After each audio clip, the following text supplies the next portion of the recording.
Gotta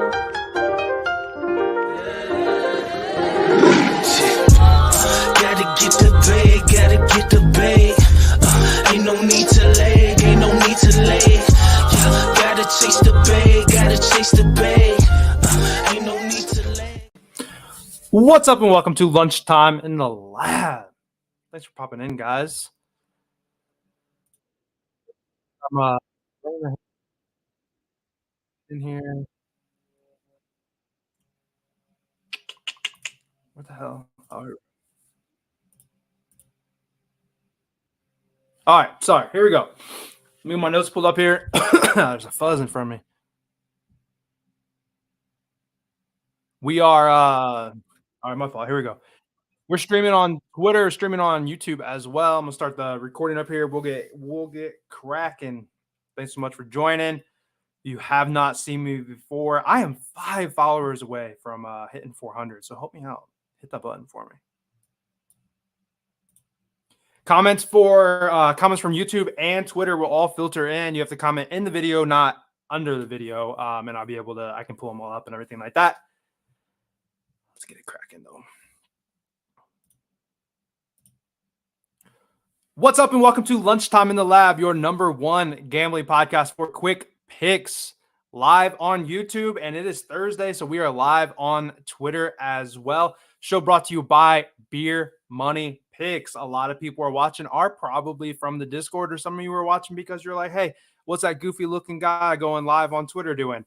All caps, Lunchtime, 25% off if you want to check out the Discord. I am up 25 units. Been hovering. I might be at 26 now. I was up about 1.3 units yesterday.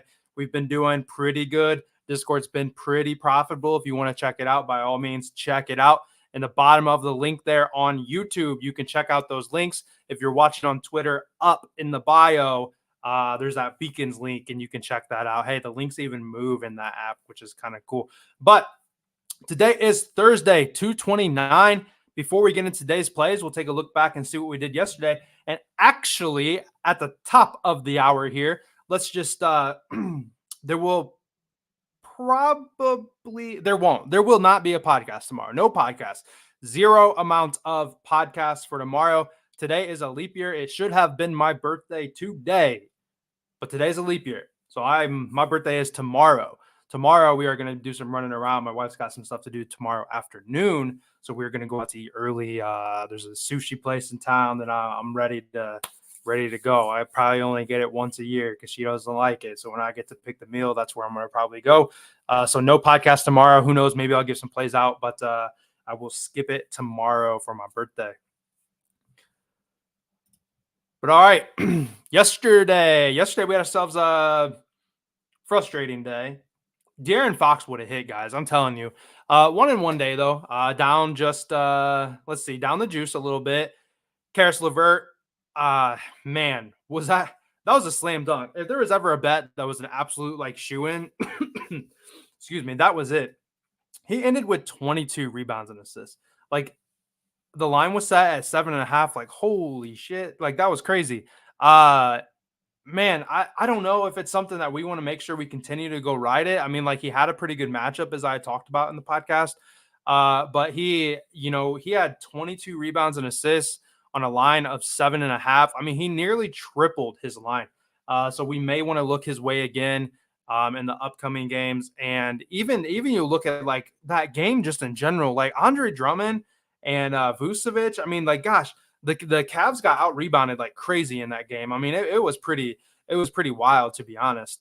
Then we got, Max hit the very first 3 of the game, and then it took all the way into overtime to get our second one. But unfortunately, guys, I don't win bets in overtime. When it goes to overtime, I lose. No ifs, ands, or buts. It's just been feels like a little curse that I have. It was going good in the first overtime. In the second overtime, they came out. Started a 0-7 run, and then it was lights out after that. Then, of course, we had the De'Aaron Fox over 5.5 assists. That one voided. If you follow me on Twitter at LiveJoeBets, I gave out we did a little public collab with me and another guy on there. We did Mobley 8 rebounds and Strus 2 threes. That one cashed plus 120. So I saw some people skip the plus money line and went after that collab instead, and they were able to cash.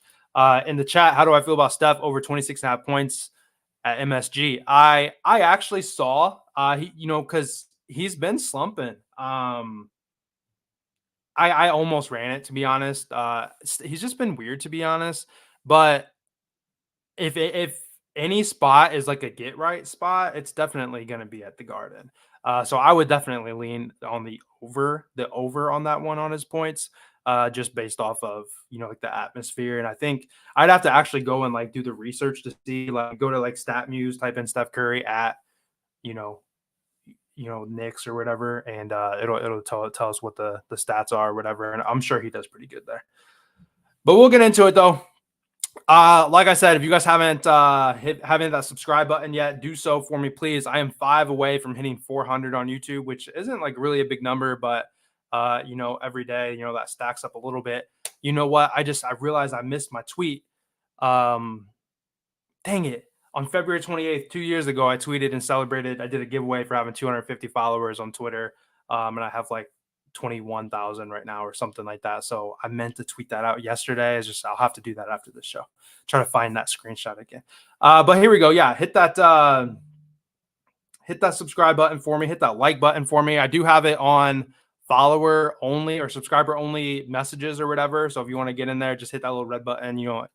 Ain't no big deal. If you're watching on Twitter, or you're watching on it live, or you're watching as a recorded version, this podcast goes on every day at 11:30. Outside of, I do have a live. There are days I certainly do miss, but I always make sure I warn or I announce it at least. Every day we do 3 plays. It's going to be NBA. It'll be football when it pops back up. MLB when it comes back in. Give out plays, give a reason for it. So if you like the show on Twitter today, I only do it on Tuesdays and Thursdays. This both starts with a T. Any other day, it's going to be on YouTube. So come check me out on YouTube. But the first play is going to be Jalen Suggs over 14.5 points plus rebound. If you are coming from the Beer Money Picks Discord, this play looks familiar because we were on it, but we were on it at 13.5 before all the extra action came in. And we were on it pretty early this morning. But that's okay. I still do like it at 14.5. I'm not going to give you the 13.5 and say, oh, you should have been in there or whatever. I'm not going to play that game. Although, you should have been in there. But this graph here is at home, and when he has played 25 or more minutes, you can see his success here. When he's played 25 or more minutes, he is hitting at a 75% clip at this number at 14.5. 4 of the 5 misses you can see, he is at 14 PR. So if you're in the spot that some of us are in, I personally took it at the 13.5. You pull that down. He had hit in every game but one at home when he's played 25 or more minutes. He averages 27 minutes per game. So this is actually below his average. Basically, this is saying pull out the games he got injured, pull out the games that he just most recently, like he was in early foul trouble in the first half, ended up being a blowout. He didn't need to play the second half. Guy played 13 minutes or something like that, had like 6 points or something crazy. You pull out those type of games, then the guy's looking perfect. There's a lot of green at the 13.5, but the 14.5 is certainly okay. That's why we are going to run it, obviously. On top of his success that he's had at home and when he's had, extra minutes or whatever, obviously success at home. He shoots better at home. He actually averages, I think it was like 3, almost 4 more points at home than he does away. The Jazz are allowing the 5th most points in the last 7 games to shooting guards. And in the last 7, they were allowing the most threes, the 7th most threes. I made that. I got too many 7s in there. 5th most points in the last 7 games, and overall 7th most threes. They also allow the most catch and shoot threes this month, which Suggs leads his team in. So it's a good matchup, good history spot, and just in terms of statistical matchup where they struggle against the shooting guard, in whatever aspect. Obviously, he's not like a huge rebounder, but the Nets haven't been a great rebounding team. Banchero has still been kind of sick. If he doesn't play, obviously, like our value just skyrockets in this one. I'm assuming he is going to play, though. The guy this sickness can't last forever. He was at shoot around yesterday and then was kind of like a late scratch down the road. But this guy's a 3-point shooter. They're allowing a lot of catch and shoot threes. That's what he does well. They also allow a lot of beyond the break threes, and he leads the team in both of those stats. So he should be making a lot of threes. I didn't look to see what his like over his threes is. It's probably over 1.5. I don't know what the odds look like that. If you don't like the 14.5, maybe look towards his threes, as that's going to be his like main arsenal. Like that's how he's going to be scoring today. But we'll ride Jalen Suggs over 14.5 points plus rebounds. If you don't like that plus money, pull it down a hair, take the alternate at 13.5. If you take it at 13.5, he's hitting at over a 90% clip at home. If you played the 13.5, pull it down at a little who knows what, like the Bucks money line or something silly. I mean, I don't always recommend doing stuff like that, but it certainly gets the job done. If you wanted to pull them down, get under that, get to that 90% hit rate, throw the Bucks money line in there against the Hornets or something like that, and run it that way. Second play is going to be Murray. We're kind of going back to the well here a little bit. Not a lot, Graph doesn't say a lot, not a lot to look at, but I do like to kind of have some kind of little graphic. Obviously I can just pull myself back up, and I almost ran out of time, but we messed with it here. But it shows that he's hitting at a 50% clip without Trey this year. So we have a 50-50 chance essentially of hitting this. But if you look at the last 2 games without Trey, he's over this pretty easily. You can see the line's probably priced pretty well. He's at 14.5. He was at 13.5 this morning. So we kind of have some people interested in, is over there. It's probably priced pretty well. I may have just said that. I don't remember. But if you look at the other games, I mean, he's hovering right there, barely over, barely under. It's pretty consistent. He's pretty consistent with hitting that line. We have Capella in the lineup, back in the lineup now with whatever injury that he had, but he's still not at 100%. I mean, there's no kidding that. I mean, he was out for a while. Okongwu is still not there, so they don't really have another like real solid true center behind Capella. So when Capella's not on the court and Murray's there, Murray could be one of those primary guys. As I mean, the guy used to be good for a triple double. It seemed like every couple days. Last season, late last season, early last season. The Nets are allowing in the last 30 games the third most rebounds to point guards, and they're about the middle of the pack for assists. So this is another play where he's in a pretty good spot in terms of rebounds for point guards, especially if Capella's minutes are going to be still semi-reduced in a sense, and for him to grab some boards. But realistically, it's going to be him, dishing out. Like he had 11 assists the other day, and I even still felt like it was kind of an off game. In fact, it was almost blowout territory. I forget who they were playing. I don't remember if we were on them or if I was on them because like somebody else I played like a lotto with them or something like that. I can't remember directly how I was on them paying attention, but it wasn't the best game. This is a pretty good matchup between the two. We have a pretty tight spread. Unfortunately, it seems like those have the -1.5s. I don't know what it is, for sure, but the -1.5s have been the ones that are turned into like these big blowouts. And then we have like the -10s that are like staying close or within 10 points, So we'll see how it kind of turns out. And lastly, then my favorite bet for today is going to be my boy Jimmy Buckets here, over 9.5 rebounds and assists. This was sitting at bet 365. I may have moved to 10.5 cents, making this. I finalized this at like 10:15 and it was still up. Although when I gave this out in the Discord about 45 minutes to an hour ago, this was a limited 9.5 and mainly 10.5s were out there. So I don't know how it's hovering. As you know, numbers bounce back and forth, and NBA lines have actually been moving all over the place. So I'd be okay taking a 10.5, but I know there's a 9.5 sitting out there still. He's over this in 4 straight games and 8 of his last 10, and he's also over this in 4 of his last 5 games away. The main play here though is, and we've talked about it. So if you've paid attention to the podcast here, we've already hit on Jimmy. He had that game, that third game in, if you're looking at the graph from the right, that's the game that he had that triple double. He had that blowout spot. So, not because of that, but we came in after kind of recognizing like, hey, there's a little bit of a trend coming on. He had that 4 stretch, then red. And then he had 2, and it's like something's kind of going on here. You kind of see something, and that trend's kind of continued down the road. And we got green, green, green, green. And if you look, I mean, he's been super close to a double-double. He had a triple-double. The next game, he had 9 rebounds. That's the game where he got like choked out and he got rejected. And then the game after that, he had 9 assists. So you can see like he does it in rebounds and he does it in assists. He kind of goes like back and forth. It's not like he is just rebounding or just, assisting. So obviously this can be kind of scary. When you got a guy like Joker and you got a guy like Bam on the court, how is he going to grab some rebounds? But realistically, the play here is that he is going to be on the court when those guys are not on the court. Obviously, there's going to be some overlap, but the way things have been playing out with the Heat recently is Jimmy comes in and starts with the starting five. And in that first whistle, or in the about the 4 minute mark, 5 minute mark, 6 minute mark, normally no later than that, they yank Jimmy. Jimmy goes out and goes to the bench. By time and then that Jokic plays the entire first quarter. So we don't have to worry about him playing like early second quarter, maybe even late first if he, gets in foul trouble or something like that. It would be amazing if we see one of the bigs get in foul trouble realistically.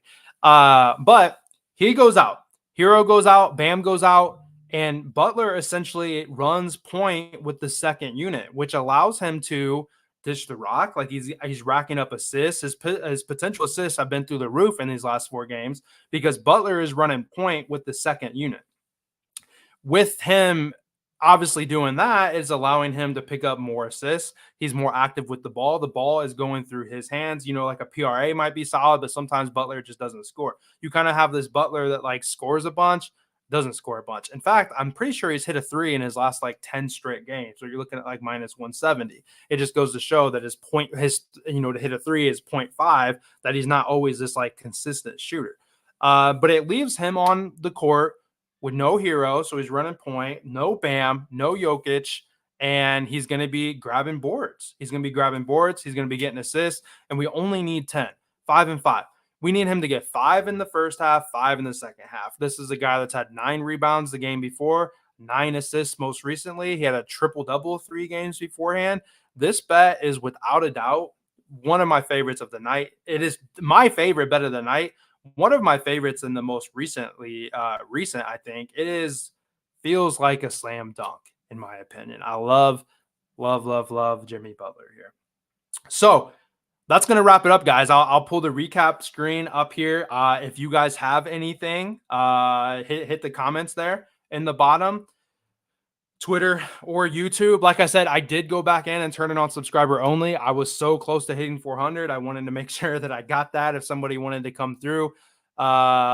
Since I've been using this new program, I don't think it's on subscriber only comments, which I think I have to do manually. But like I said, being a little selfish, if you liked the show, you liked these 3 plays, you made it this far on Twitter, go up to my bio on Twitter, hit that beacons link, and go and subscribe to YouTube so you don't miss the show every single day. And as a friendly reminder, I will not have it for tomorrow.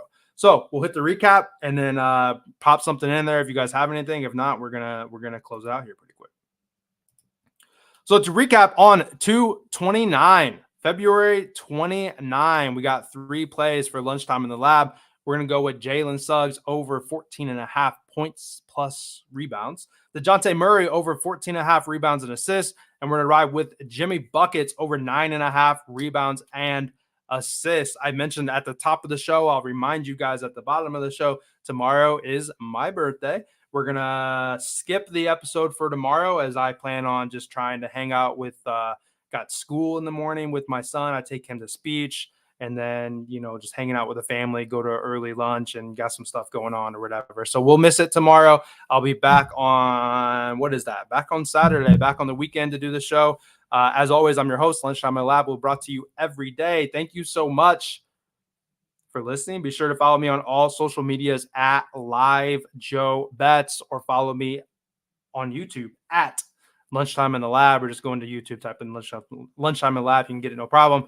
And like I said at the top as well, all caps Lunchtime for 25% off on your first month, bi-weekly or monthly. Link in the description at the bottom of the link in the bottom of the description on YouTube. Listen on Spotify or whatever. You can find that link anywhere. Use it so I get credit.